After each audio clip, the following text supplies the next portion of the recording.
I back in bold. Oh my goodness. I hit the Medellin, the infamous places in Poblado, Parque Laureles, Provencia. I saw some crazy things yesterday. Actually, not too crazy. I was told it's going to be just debauchery everywhere. There was a lot of it, but it was more safe and gringoized than I expected. It was a good time. I don't think I'd go back there, but Medellin's an interesting city. And today I'm with my friend Matt, who was living with me in another city with an M, Munich, for most of 2024. Deutschland. Had a good time. You are about to embark on a journey, not just through space and time, but through the very fabric of human perception. Imagine a world where the familiar becomes strange, and the strange becomes familiar. A place where the boundaries of reality blur, and the only limit is your imagination. This is a voyage into the heart of the unknown, where every turn reveals a new perspective, and every story challenges what you thought you knew. Welcome to Bold Perceptions, where we explore the myriad ways people see the world and discover that sometimes the most extraordinary adventures lie just beyond the horizon of our own understanding. Not quite what we wanted necessarily on the field, but it was beautiful living in Munich. And we were talking, going back and forth, and we're like, hey, let's do a little podcast on living in Germany, as Americans. I think it would be a lot of good content for people thinking about, living over there, working over there, playing American football over there, and who else to speak to. I mean, you've been 3 years, different villages, big city, Munich. So yeah, let's hit it. And Matt, tell the people kind of where you lived in Germany, who you are, etc. Yeah. So my name is Matt Lauer, wide receiver from Minnesota. First year I was in Gießen, about 45 minutes north of Frankfurt. My second season I was in Neubrandenburg, which is about hour and a half, 2 hours north of Berlin. And then this third season, this last summer, was in Munich, of course. Munich was the nice big city. Everyone spoke English. Those first couple of years I had to know some German to get by.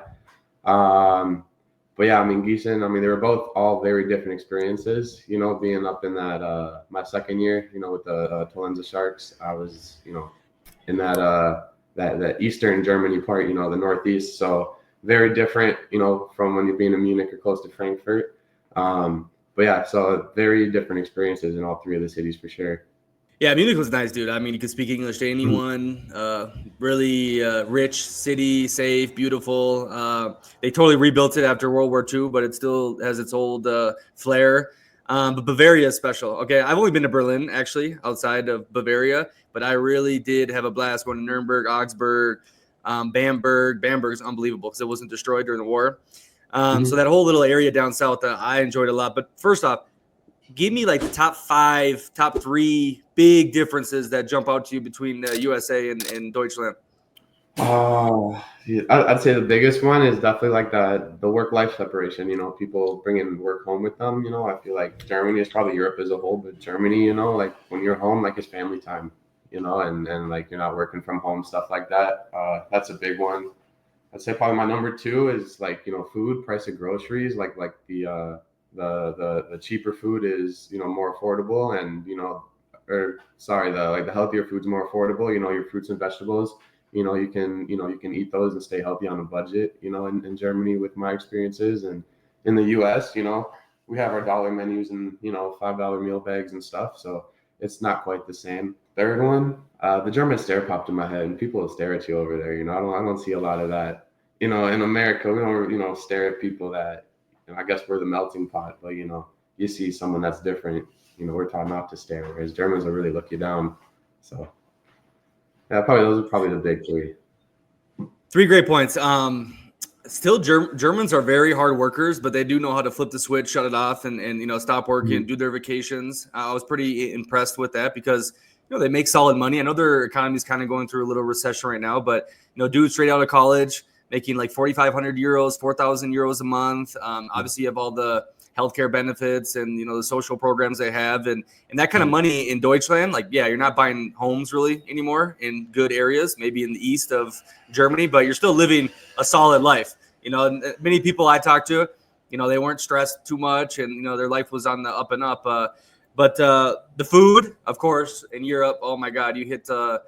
What what was Aldi? And they make fun of Aldi online, saying, "Oh, it's unhealthy processed crap." But there's so many like farmers market in Lille where I was staying. Every Thursday they would bring like the food trucks there straight from the farm. You could stack up on food. It was beautiful. But yeah, quality. I mean, this is finally mainstream now. I've been talking about this for a long time because Italy, I never ate as much as I ever ate in my life, and I was the skinniest I ever was. And I was smoking, I was drinking, I was doing all these crazy things. I'm like, what is it? I'm eating more food, and I lost so much weight. I was weighing like 180, 85 pounds. I was like, this can't be real, right? But the food quality in Europe, fantastic. I think Munich has a lot of Italian immigrants and stuff. So you have like great Italian restaurants, and they get the good stuff shipped down from Italy. It gets a little expensive eating out, no question about it. But you can easily go to Edeka and all those places and get a boatload of things for dirt cheap. I remember I went to like my first week there. I went to the Express Edeka, and I got like 8 beers, like cheese, meats, waters, what are they? The pretzels, all that kind of stuff, like a lot of stuff. And I posted on the Twitter. I'm like, this is what you get for 25 or 20 euros in Deutschland. And all these people from Latin America are like, what the hell? This is crazy. Like, it's true. Like the stuff I got, it would be like 50 euros in Brazil, which is crazy, right? Obviously with the imports and that kind of idea, but it's still very freaking cheap for the Europeans to eat well. And your last point? Well, yeah, I was going to say, especially in like the smaller towns, like we were in Munich and you went to the Edeka Express and people were telling you like, hey, that's like the most expensive one you can get. Well, when I was up in Neubrandenburg, dude, it was like, maybe 2/3 of the price of what I was paying in Munich. So it was even cheaper. And that was a real small village though. Neubrandenburg is very small. So that's definitely why. But yeah. Dude, I would go to that Edeka and get a rack of Augustiner. I think that's 24 for 20 euros, bro. The best beer ever. Like amazing beer. Yep. Just carrying the rack back to the apartment or go to the English Garden. I mean, that's hard to beat. But light is like $20, and it's definitely not the same. So shit beer. That's a problem though. The beer is too cheap in Germany, and then I was starting to I could feel getting a little fat. Because normally I'm a vino guy, a wine guy. But I was drinking so much beer because, like, it's normal after our practices, guys would, crack open some beers. Like, it's just, yeah, and it's unbelievable, dude. It tastes amazing, and yeah, I miss it a lot. My whole idea is how do I get this beer to Latin America? Because the beer is so shit in most of this place. Like Brazil, if they had like real German beer, they have like Spaten here, but it's like completely tastes different. I'm like, get the good stuff to Brazil because they love beer. But your last point was the friendly, I think, point or staring at you. Yeah, the German stare. All 3 of my years, it always gets me. I was impressed with the warmth of the Bavarian people. I heard they're different than a lot of like the Prussian types in the north. Is that true? Because I didn't feel like that German stereotype at all in Bavaria. I felt a lot of more good vibes. I feel like when you're communicating with them, like once the like interaction started, like they're definitely friendly people. Like I said, I think there's more of like the like do it for society more than do it for the individual kind of mindset. But it's just kind of like before the interaction has started, before you're talking to them, you're just walking by someone on the street, like that stare down, where they're like you're different, like you don't look German, you're not wearing the European style. It's kind of the before and after, it's kind of like the hard shell, but underneath, they're definitely softer people.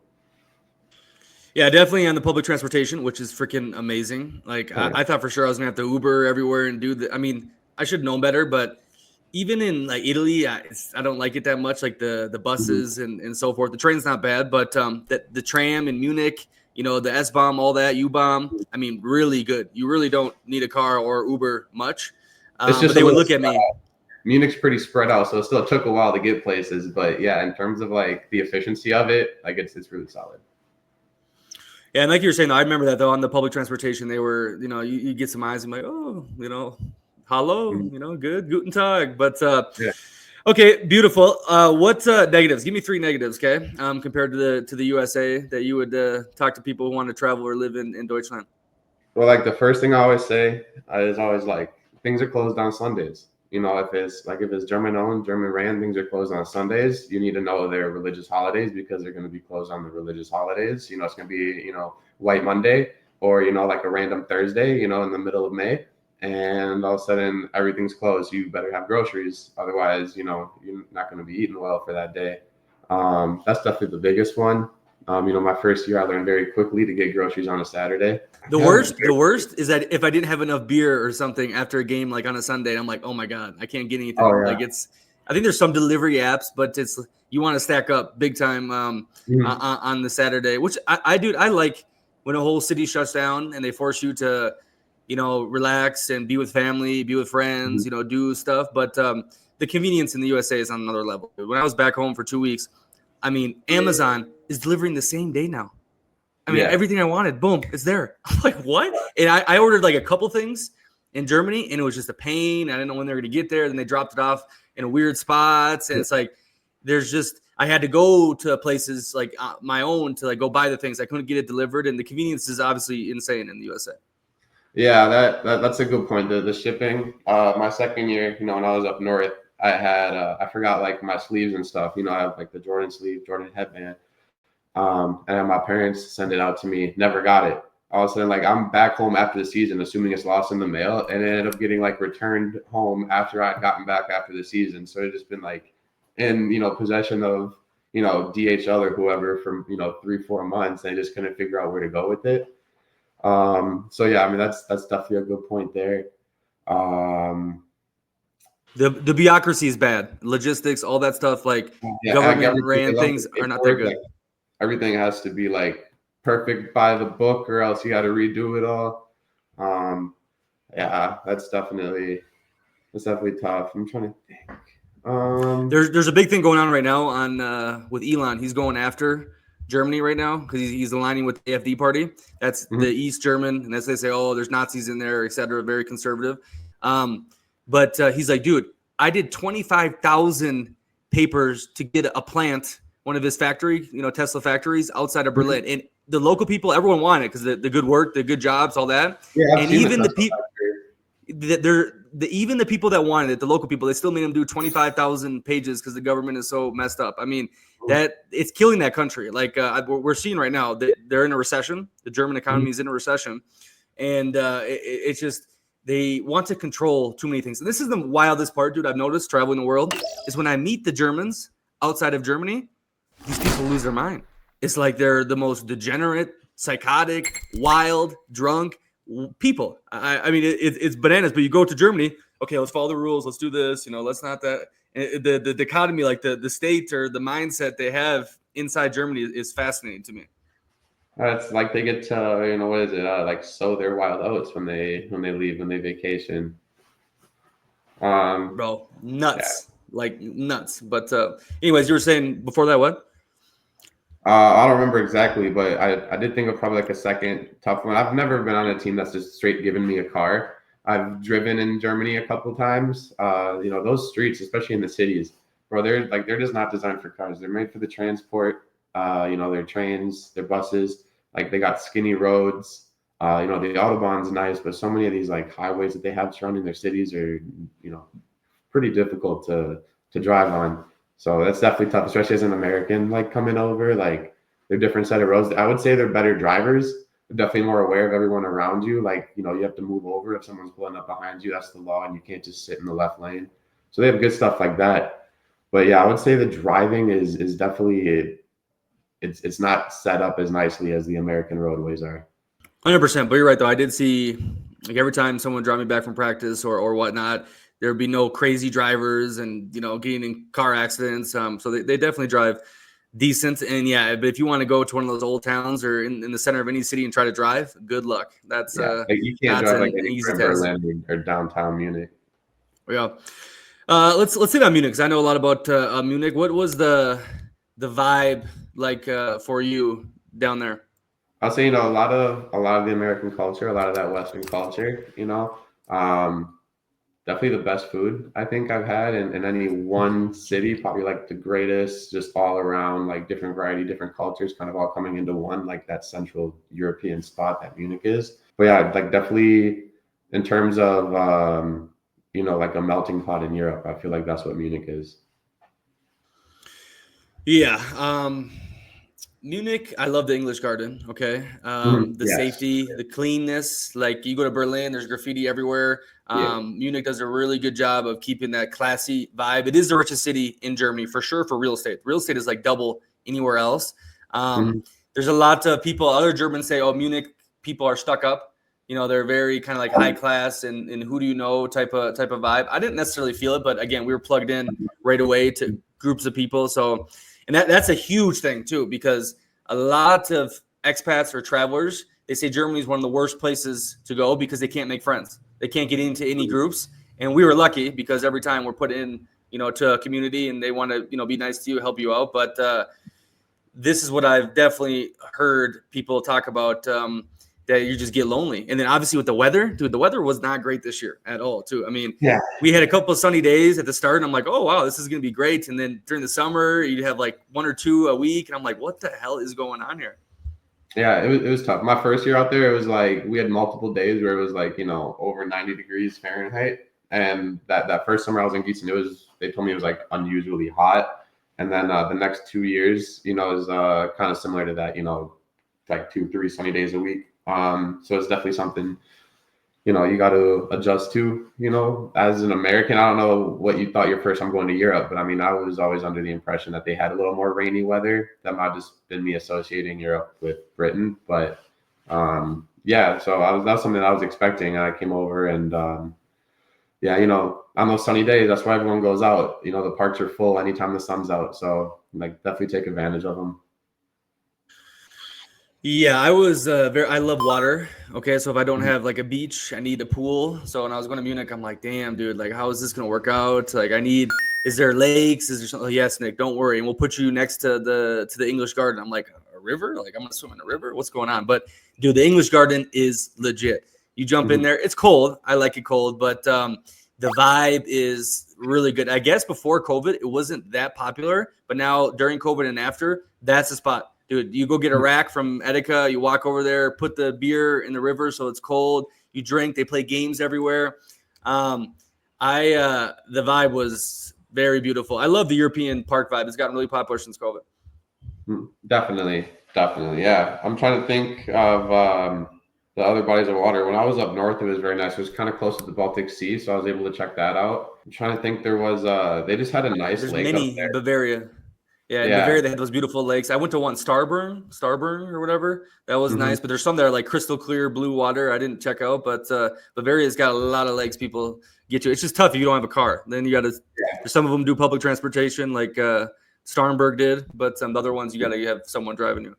Yeah, I know. I remember my first year in Gießen, like halfway through the season, you know, it was a nice weekend, and the team invited me out. It was like Schwan Teich or something like that. It was like a sandbar, and they had like you know, like a whole kind of like outdoor like restaurant thing set up, and they had like, you know, nice beach chairs, and everyone was drinking, sitting, you know, on the sandbar on their lake they had there. So it's definitely like, I feel like every city, if they have a body of water, like they have their, you know, their people are going to it when it's nice. 100%. Let's dive into that German mindset. I actually did a podcast with the dude from the Berlin area. He came down to Munich and visited me. It was really nice. And he lived in the USA, like an exchange thing. And so he's very like observant with his own culture, and you know, he's been traveling, right? What do you think? I mean, you've been in other countries, you know, so you know, obviously American, you know, our mindset. How does the German think? In what ways? Like just kind of in general? Yeah, just general lifestyle, like brain, because the stereotype is eins fein dreint and do things by the book, and everything has got to be, you know, whatever. I don't know if it was that crazy to me in Bavaria. They do love rules, okay? The Germans will all tell you, oh, we love rules, you know? Yeah. But just kind of expand on that. Yeah, well, I would say that, you know, there's definitely kind of that baseline of, you know, like if this is a path that I'm on, like these are the steps I need to take to get there. I would say like the other part of it is, you know, people always say like, oh, Germany, like they're aggressive, like it's an aggressive language, you know, possibly aggressive people. I wouldn't say that part of it's necessarily true. I would say, you know, it's a lot more of, you know, some of the words can definitely, you know, sound aggressive, but, you know, like definitely not to, you know, the stereotype that it's blown up to be. And, you know, the people that, you know, I've had the pleasure of knowing and meeting, you know, teammates I've had, you know, they're all like really nice people, you know, inviting you over, you know, really proud of, you know, what they have. And I know we've talked about it a little bit when we were over there, that there may not be like the national pride, like, oh, I'm going to wave my German flag in my front yard. But I definitely feel like there's like, there's the personal pride of, you know, I have, I have my property, or, I have my apartment or my house, and I have, my good job, and I'm financially stable. I feel like there's a lot of pride in that. Yeah, that pride topic. I had a great conversation with my Berlin friend who is, in my opinion, not underneath the spell that country is. I think, this topic is getting more and more mainstream, but it's like a whole population that is just, there's no thinking outside the box for sure, but the World War II thing fucked them up in the brain. Okay, like this is we talk about the immigrants thing.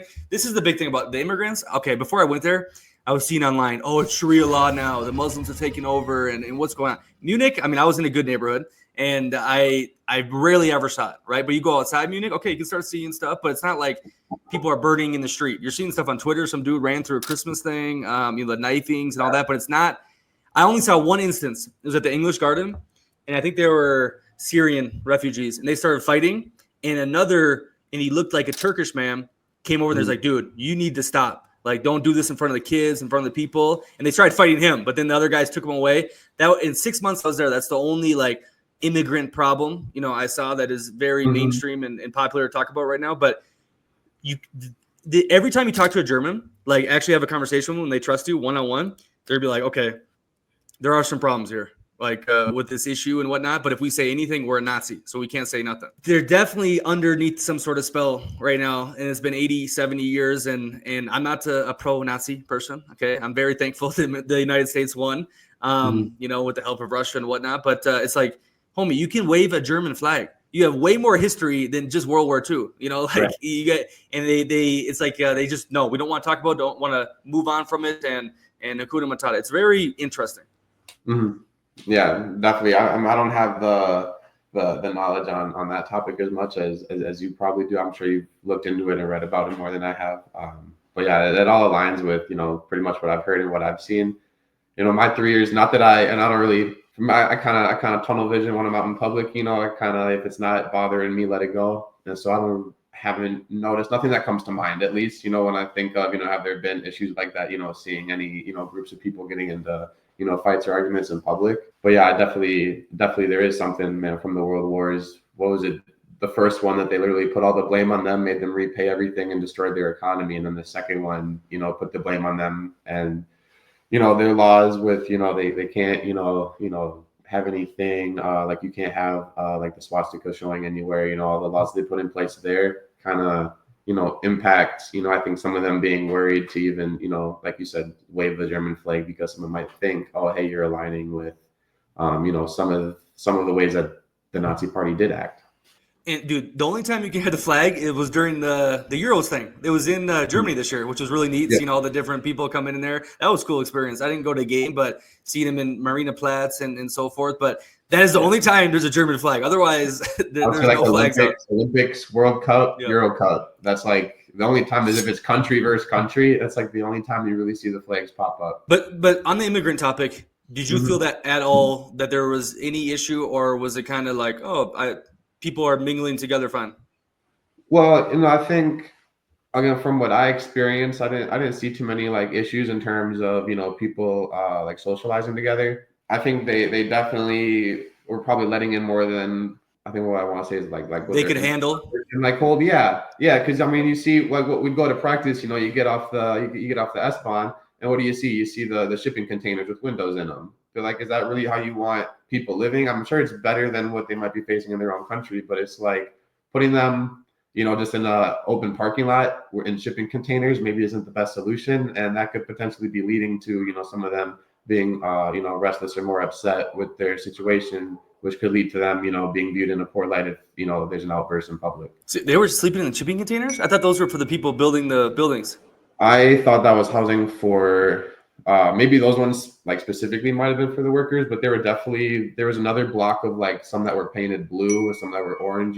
They looked a little nicer than those gray ones, but there were blocks of them throughout Munich that I saw. And I remember that when I was up north too, they had some housing that was like probably could look a little bit better. Like it kind of looks like you have too many people, and this was a quick solution for it instead of a long-term one.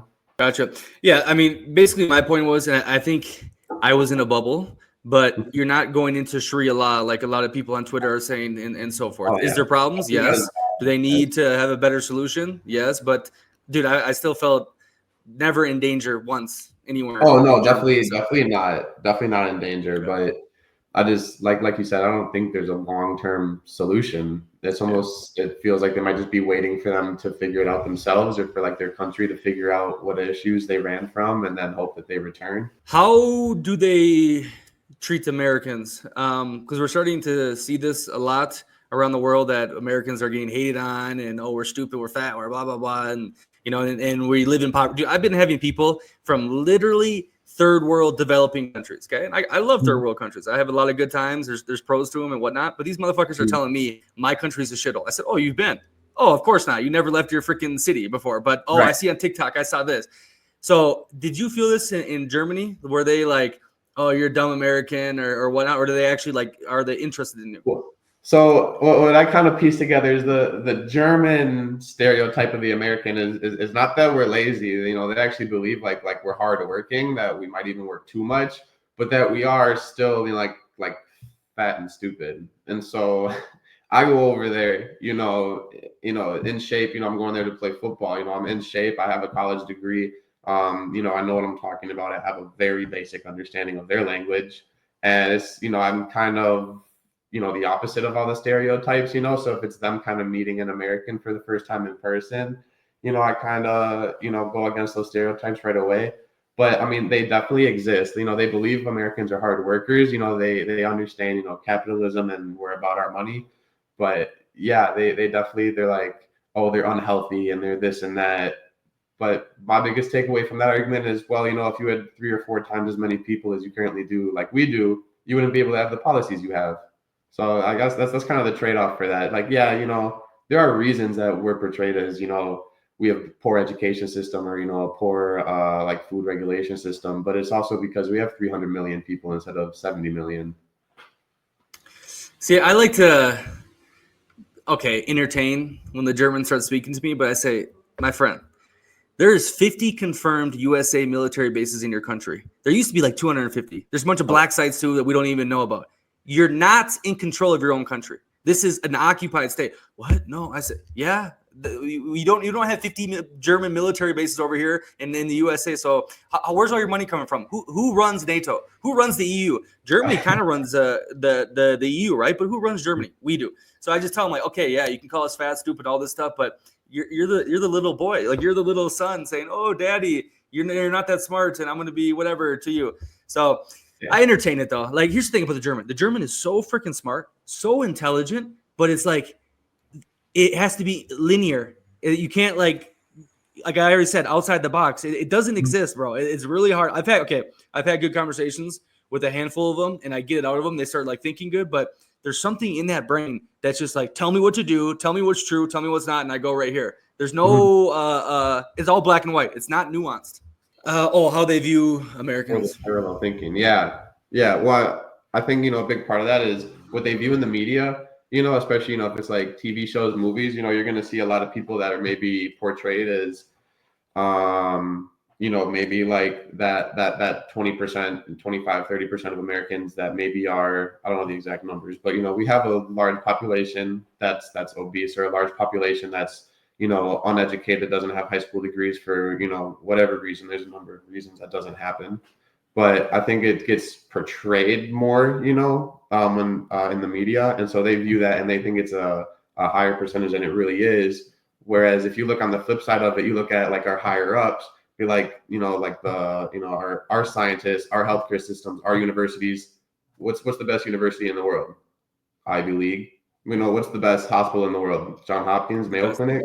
Mayo Clinic, yeah. United States, and so people can say whatever they want about our education and our healthcare systems, but we still have the best ones in the world at the end of the day. The land of extremes. 110%. Yeah, very much. The thing, though, I did meet a lot of Germans who like to travel USA. So I want to see, the Grand Canyon, the coast, California, and big cities. And but I didn't feel much animosity Just like the stupid comments like, oh, Trump is dumb and Biden is even there and you need to do this and you need to do that like us. And I'm like, okay. Then I step in there and I say, okay, let's talk. Okay. But it's not like, bashing you Americans. And a lot of them are, they grew up with the culture, the Hollywood, all that. So they're still, it's in the back of their head. Like, okay, is it really like this? Or what about that? Or so yeah, you're not going to go there and start fighting with people because they tell you you're fat, stupid, and uncultured. Right. No, I will say it's funny. You mentioned Trump. I didn't realize this as much until I started traveling. But I mean, like the whole world cares about our elections so much. I had like German teammates texting me, be like, "Hope you voted. Like, hope you voted for the right person." Blah blah blah. Like, are you watching your election?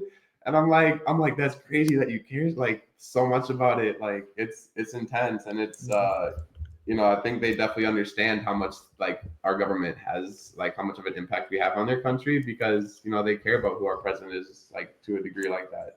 Bro, remember when Trump got shot and the next day we hit a game and that was like, everyone was talking about that. I know, at the game, I was, there's graffiti there. You mentioned the graffiti in Berlin, made me think of this first. There's graffiti in Munich I saw when I was biking one day of like Trump doing with the fist up with the flag in the background. It was in a tunnel. I was biking through Munich. Did you get a photo of that? Oh, I 100% do. Let me try to. Yeah, you just send me that. Yeah, that's great. It was done in pro good Trump or like there's. I think it's pro Trump. But it's just kind of like I think it was pro like that like the image where he's like yelling fight with his fist up. It was just like the image was kind of a badass picture. So I think it was just like that idea. You can find it, no worries. But I remember that when Trump got. Oh my, yeah, you just said that to me. That's hilarious. But yeah, when Trump got shot, we were before our game, and it was like the talk of the thing, like, oh my God, can you believe this? Some people thought it was cool. Some people thought, okay, he set this up. This is a false flag, but it was just like, dude, we're in Munich, thousands and thousands of miles away, and this is what's on everyone's brain, like right before a football game. So it is fascinating how much it's basically every country. I mean, when I was in Kenya during the election. Mm-hmm. People want to talk to me nonstop. Okay, Biden, Trump, what do you think? Okay, we want this, we want that. And it's wild to think about that. There's the meme, the famous meme. It's Don Draper, from Mad Men. Yeah. He's in the elevator with like one of his little marketing interns or whatnot. It's this Jewish guy, and he's got this attitude, but he's a smart guy, right? Mm-hmm. And the Jewish guy looks at him. He's like, I feel so bad for you because they're having some conversation. And Don Draper looks at him like, dude, I don't even think about you. And the meme is the world is the Jewish guy and Don Draper is America. Because it's true. Like our bubble, for good and bad, that's what it is. That's the world in USA is America. We don't care. Everything south of us is Mexico. All of Europe is Britain. Like China is all of Asia. We don't care. Okay. And this is what people don't understand. Okay. This is the same mindset that our ancestors had when they left the crown, when they left being, the persecution of religion, when they were all criminals going to a new world full of unknowns, have no freaking idea, quote unquote savages living on the land. And they built this empire within 250 years through pure tunnel vision, not giving a fuck about the rest of the world. Okay. And America still embodies that. Okay. And with that tunnel vision, there's many pros. You go to the moon, if you believe in it. You have Hollywood spread its influence all over the world. You make all this freaking money. And on their flip end, you got the fattest people, you got the most crazy people, you have school shootings, you have very bubble, uneducated people. This is the land of extremes. This is the land of delusion, bubble thinking, okay? And that's what a lot of people, especially Europeans, they can't comprehend. No matter how smart and educated and PhDs and 15 years of school for free they go to, it doesn't click in their brain that this is why this mindset, this delusion makes America so great and bad. But that made me think. I don't know if you ever heard it, but I've heard it all 3 of my seasons in Germany. It's always like, oh, you like Americans only know one language. You guys speak English. They're like, why don't you know multiple languages? Like, I've met Germans and other Europeans that know like 4 or 5 languages fluently. And it's like, well, how many of those do you use a day? And it's like, well, you use 3 or 4 a day because your mom's this, your dad's this, your work, associates are this, and then, you learn this language for fun. And so, like there might be some Americans, in the South that know Spanish, like in Texas, Arizona, but like other than that, what else do we need to know a language for? We don't need to know German in the United States. We don't need to know, Russian because, the average person, we don't need to speak more than one language. And English is kind of the worldwide language, other countries learn our language. So I think that's kind of part of it, and part of how I think them viewing us as uneducated too. That's probably one of their go-tos, is that we only know one language. International language of business in the skies. Everyone needs to be able to speak English, even if you're in freaking China.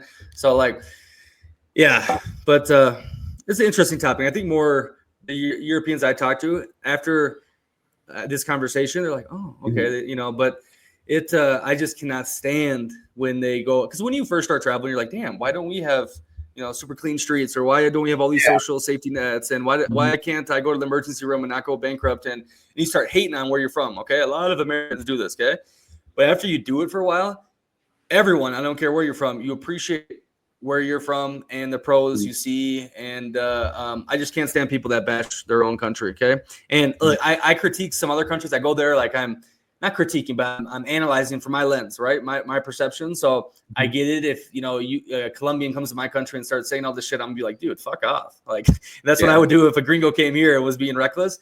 But I just think the American thing is a lot misunderstood to the rest of the world, but that's how it's always been. That's why they're not where we are.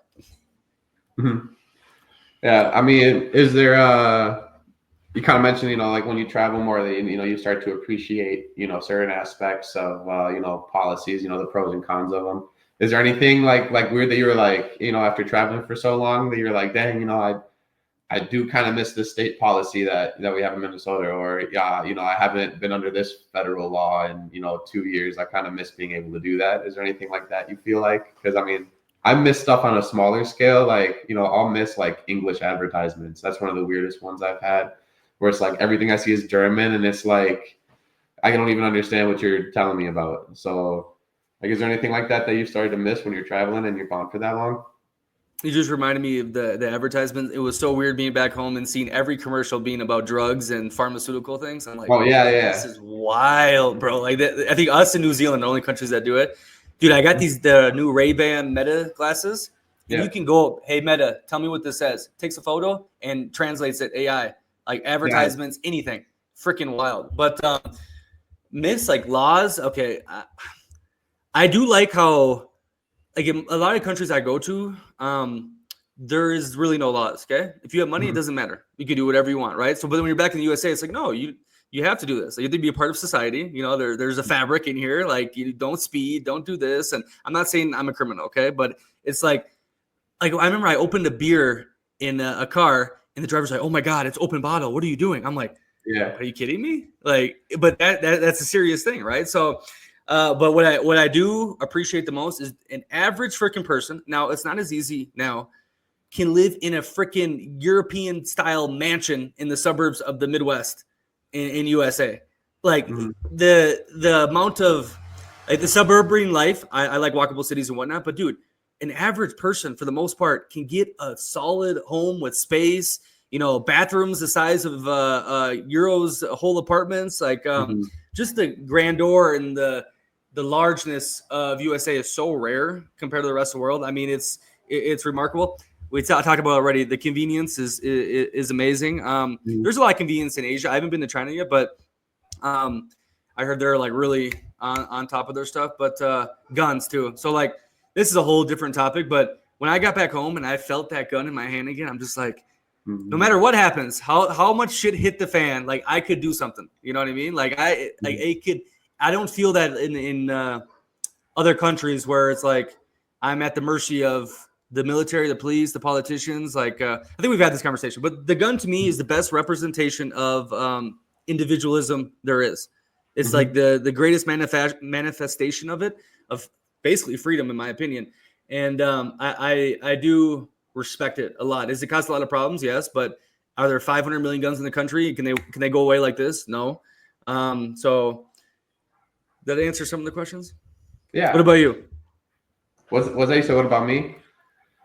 Well, I feel like, when I'm, approaching, month 4, month 5, it's kind of when I start to miss a couple of things back home. But I would say like the things I miss the most are when I return home and I start missing things, from Germany, like, the food, like the transportation. I have a car back home and I love to drive, but it's like, I wish, I wish sometimes I could just hop on the bus and it was, nice and clean and actually, went directly to where I needed to go, stuff like that. Law wise, I had a game in Mexico first weekend of December, and I'm out there with teammates. Also, beer ridiculously cheap in Mexico, I learned.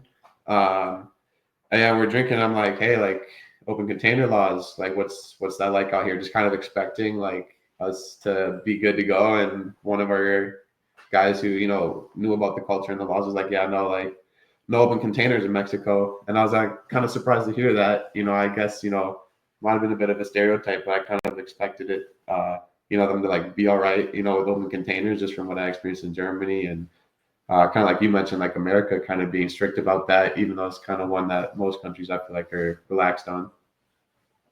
I mean, the land of the free is, like I said, there's nowhere else you can walk around with the AR-15. Maybe in the freaking forest of Russia or something, but the land of the free, you're more free in many other countries. That is definitely certain, especially like third world countries, because again, like I said, it's all about money. That's the only thing that matters. You can do whatever you want, sadly, but also fun. So you're asking what I missed from Germany though, compared to the USA? Yeah, do you miss anything? Like now that you've been out of Germany, is there anything that you're missing? Any civilization? Civilization. Because I remember last time. Well, actually, no, I'm not. In a couple months, I'll be like feeding for it again, because I spent a year straight, a year and some more in Latin America before I went to Germany, and I was going insane. I said, I don't want to hear dogs barking. I want some people to follow rules. I want clean streets. I want to walk around. In the Latin American countries, are there a lot of dogs? Yeah, barking on the streets. Yeah, it's a constant thing. But like I just wanted peace. I wanted to put on AirPods and just walk as long as I wanted to walk and not have to worry about any danger. Right? You can't do that in a lot of the world. And in Germany, dude, I would just start strolling around Munich wherever I wanted to go. Oh, I see this. I see something new. Not a care in the world. Yeah, I mean, I miss the beer a lot, and I had a great time in Germany. I think the weather did something to me. Like I was like, I need better weather. But the Bavaria is amazing, man. Bavaria, like, it's definitely a beautiful place to camp out for some while, or live if you want to start a family, dude. Oh yeah, it'd be such a great place to have a family. Definitely. All right, what other topics you got for me about Deutschland? We've hit a lot of good things. Oh, Deutschland. We did cover a lot. Would you play there again? I think if the situation was right, but again, I've only been to Berlin and the Bavaria, but I've heard bad things about Frankfurt, Cologne, like Dresden, and like I need to see it. Living and whatnot. Like everyone told me, okay, if you're gonna like live in Germany, like Munich is a great spot to do it. I don't know. The Frankfurt, like their main station, definitely has some issues going around their main station. I saw my first year, but other than that, I mean, Berlin's packed. I haven't spent too much time in Cologne. I heard Hamburg's good though. Nuremberg? Hamburg, way up north. Oh yeah, by the sea. Yeah. So like, I don't know if the situation was right and somehow the weather got good. I think maybe, but I don't know. I like I'm more of like a Southern Europe kind of guy, and you enjoy Italy. You like the sun. You need the sun.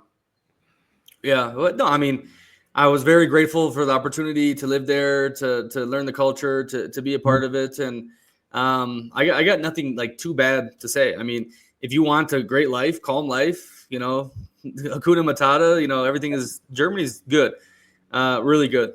Definitely. We can cut this out. Hold on, and then we can finish up with something. All right. Maybe we'll do like top 10 tips for you moving there or living in Germany. We kind of hit that already, or like little things. You said Sunday, everything's closed on Sunday. Yeah, things closed on Sunday. Oh dang! You know what I had to do this first year? So in Munich, my brother had me paying for my laundry. It was like that sucks too. €2 a load. I was actually heated. I got down in the first day. I'm like, this is bullshit. Well, dude, they had in all Europe. I mean, we can keep this. All Europe, you don't have a dryer. Okay, so you gotta start hanging stuff. That's a big one. I didn't even think about that. The lack of dryer in Europe is crazy. Yeah, the dryer stuff. Oh, their water, they got just some hard water. They don't have like water softener. I didn't even start thinking. Bro, I could go into like the amenities of homes. Yeah, but like their water's like more harsh. Like it'll mess up your hair more. Um, bro, no Tiny showers, AC, tiny bathrooms, no AC. no Yeah, yeah, yeah. AC. How did I not think of that? That no AC. That's a big one. That's bring a fan. Bring a fan. Unless you're in like a hotel or a nice Airbnb, they're not gonna have AC.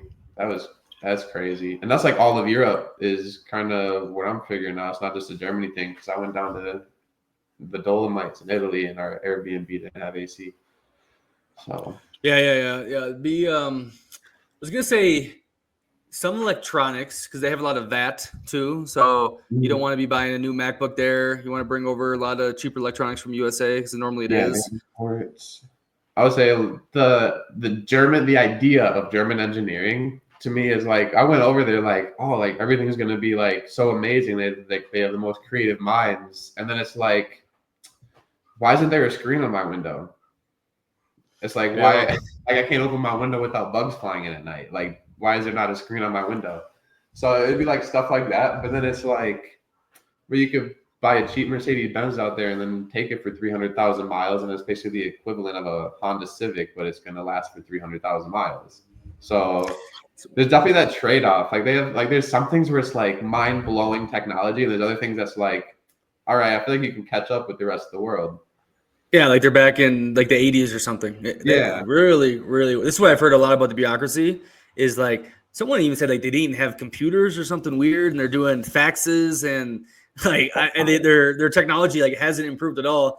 And then you got like you said the cars that will go on forever here's a problem too though. The public transportation like there was some like it would just stop, right? And they would like have to work on it. There's been some issues with the trains being late too. Oh That yeah. was like really surprising with me. Well, I think some of it is I'm sure you saw it in Munich. You know, they have some of like the older ones where it's like, yeah, this S-Bahn feels like it was definitely pre-wall, whereas some of their other ones, you know, super like high tech and stuff. But yeah, like I feel like there's those older ones where it's like if you don't know what stop you're at, like there's no way to find out. And I feel like they're just trying to push those until they can't use them anymore. And I think that causes some of their delays. But yeah, there's A good point. definitely areas that can improve. Go ahead. A good topic because you've done it. Village life versus big city life. What are you? Let's go through the pros and cons of each, and then after that, I think I'll hit an hour of good content. Okay, yeah.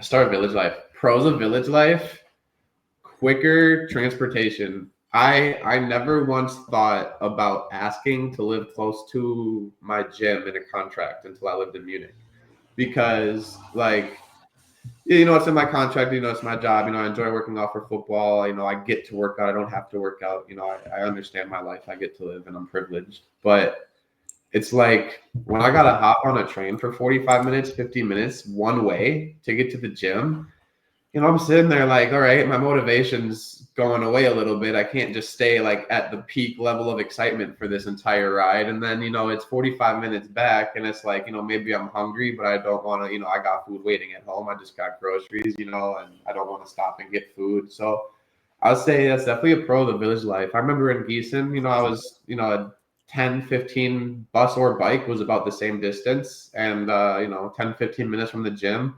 When I was in Neubrandenburg, I could walk to my gym. There was a 5-minute bike, maybe a 10, 15-minute walk. And, you know, the grocery store was on my way back. And the way the city was, they had like their center and then just a circle highway around their center.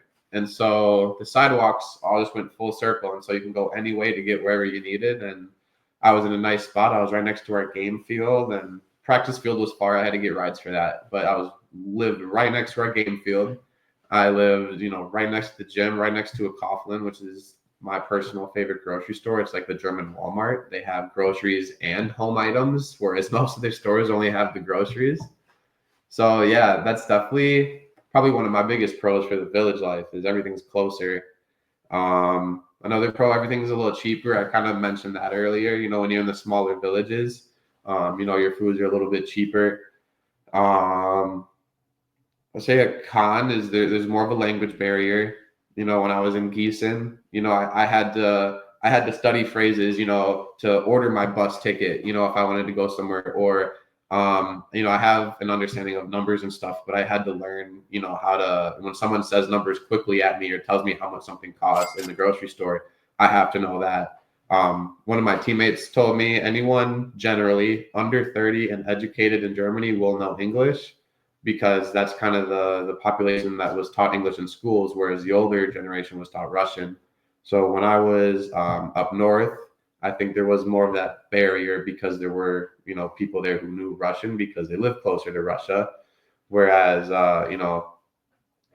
in Munich, everyone, is part of the Western culture. They all, kind of follow the States and they know English. So even if it's just someone on the street, I could ask for directions. They might know English. Whereas, in the villages, I'm in a bank, in a grocery store. If it's not like a huge, national, like international business, like a Nike or something like that, you're not gonna be able to speak English. So I'd say that's probably one of the funny thing is too. The funny thing is too. So they'll be like, "Oh, I speak a little English," and then be completely fluent and tell you exactly where you need to go in the directions. I'm like, "You speak really good. What are you talking about?"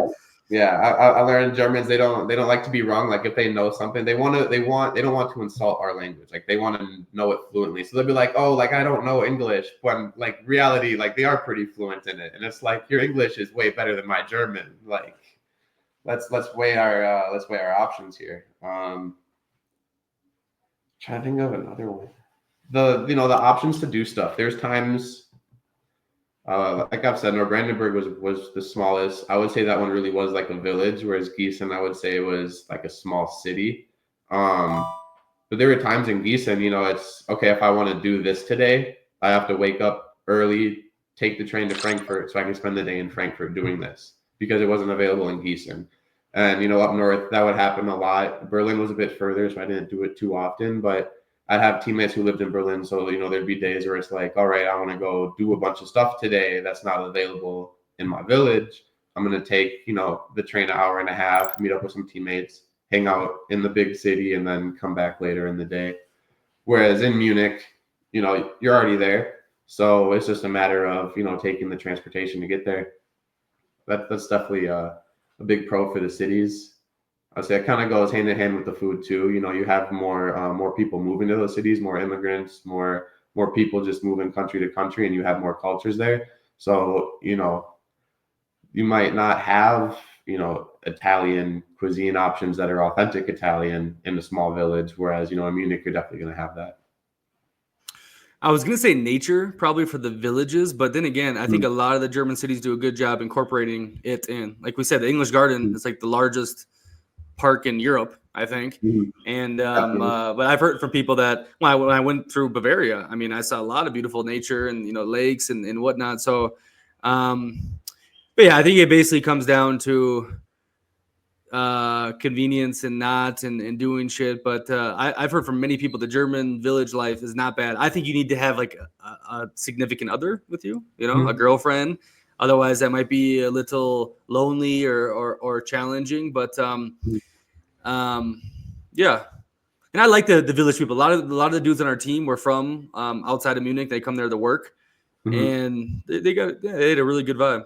Yeah, you can definitely get a good little schedule going. Get in a good routine. That's generally what I try to do during the seasons over there. So it's just like wake up, work out, eat, practice, whatever else, and sleep. So yeah, village life, you could definitely do that. It's almost I will say, like, what they call their villages, though, they'll be like, oh, yeah, it's a small town. And it's like, for me, like, my small town, like Morris, my college, 5,000 people, including students. Like, their small towns, they're like, oh, it's a village. They're like, bro, your village of 60,000. Like their small towns are not as small as our small towns are. So I would say that's also probably a plus for small towns, is they aren't tiny. And they'll have like universities too. I've heard Gießen has a big university, right? Because you guys remember too, I think it's like 80 million now in Germany. And Germany's tiny compared. Something, I mean, like that, it's maybe a couple states. It's maybe Germany the size. They have 16 states. No. I'm saying Germany is probably the size of maybe 2 U.S. states. Oh yeah. Europe is very small. Yeah. So you put 80 million people in that little area. You get those villages. Berlin and Munich. they're big chunks right there. Berlin and Munich are what? Aren't they? They're both top 5 for biggest European cities, and they're both in Germany, population wise. It's got to be up there. Yeah, got to be up there. Yeah, good. All right, Matt. So the people, if they're thinking about traveling or living in Deutschland, they can get in touch with you or what? Oh yeah, for sure. Yeah. So I just Instagram or whatever. Yeah. Yeah, we'll pop it up there. I seriously though, like I think we are lucky because you're put into a community right out the gate. And from everyone else I've heard that's tried to live in Germany as an expat, it's not super easy. You have to be very extroverted and know how to get friends because no one's gonna really just, oh yeah, come here, let me show you Deutschland. Unless you're plugged in the community or so forth. This is what I read on the expat groups on Facebook and social media. So I would just be ready for that. But I like you got to understand as an American person, you go in and start talking to someone on the street. It's not that they don't. It looks crazy if it's another German that does it to German, right? But if you're an American, you say, "Hey, how are you doing?" They're gonna be like, "What? What's going on?" But then after they realize you're an American, that you don't really know better, they'll be friendly to you. Tell you directions or like, hey, to go over here, do this, or even like have a conversation, maybe get their number, hang out later. It's not. You don't need to just put your head down and not try to be friendly because they will be opened up after that initial shock, Well, I would definitely recommend, a nice beer garden or a bar, probably. When they start drinking, they get a little more opened up too. When they start drinking, and they can drink. They can freaking drink. That's another thing though, bro. Beer gardens, freaking amazing vibe. That's what I miss a lot. That atmosphere, the little food they have, and the people standing on the tables or just start getting drunk. And it is wild how hammered they can get and be causing like a kind of like a ruckus, but nothing gets like broke or like no fights really happen. It's pretty interesting, huh? Yeah. They definitely get loud. And I mean, bro, they get the chants going and they're singing their songs. But that's fun. It's a vibe. Yeah, that's fun. All right, man. I appreciate you coming on. A lot of good information. And hope to see you soon someday. Maybe back in Deutschland. We'll see. Yes, sir. Stay safe. All right, everyone else, live bold.